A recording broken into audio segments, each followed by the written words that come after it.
नवरात्रि का समापन महानवमी या रामनवमी के दिन किया जाता है। वहीं चैत्र नवरात्रि में अष्टमी की पूजा भी खास महत्व रखती है।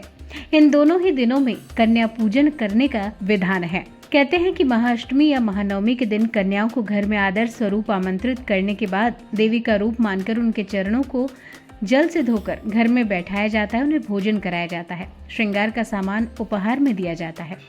ज्योतिष शास्त्र के अनुसार ये 9 कन्याएं माँ के 9 स्वरूप हैं। मान्यता है कि कन्याओं के घर में प्रवेश करने से माता रानी स्वयं ही घर में विराजती हैं, लेकिन कई बार लोगों को पूरी 9 कन्याएं पूजने के लिए नहीं मिल पाती या फिर किसी कारणवश हम नवरात्रि की पूजा कर ही नहीं पाते।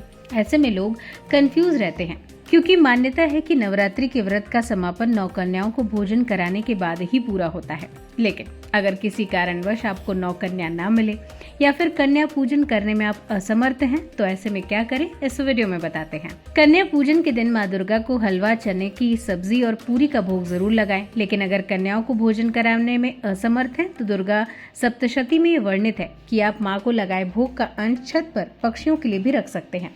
इसका फल कन्या पूजन के समान ही है। या फिर आप गौ माता को भी प्रसाद देकर इसका पुण्य पा सकती हैं। अगर कन्या पूजन के दौरान कोई कन्या कम हो रही है, तो उसकी थाली जरूर सजाएं और प्रसाद और गिफ्ट, पैसे आदि बाहर किसी मंदिर में दे आएं या फिर कहीं बाहर जाकर किसी कन्या को पकड़ा दें। इसके साथ ही कन्या के वहीं पर पैर छूना ना भूलें। अगर आप कहीं घर से बाहर हैं और घर पर कन्याओं को भोजन नहीं करवा सकते, तो आप सूखे मेवे, धन और कुछ प्रयोग में आने वाली चीजों को किसी कन्या के नाम से पूजा में रखकर पूज लें और फिर बाद में जब संभव हो तो किसी जरूरतमंद कन्या को उसे दान कर दें। ऐसा करने से भी कन्याओं को भोजन कराने जितना ही फल मिलेगा।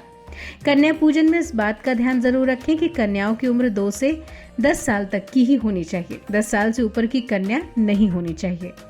वहीं कन्या पूजन में 9 कन्याओं का होना शुभ माना गया है।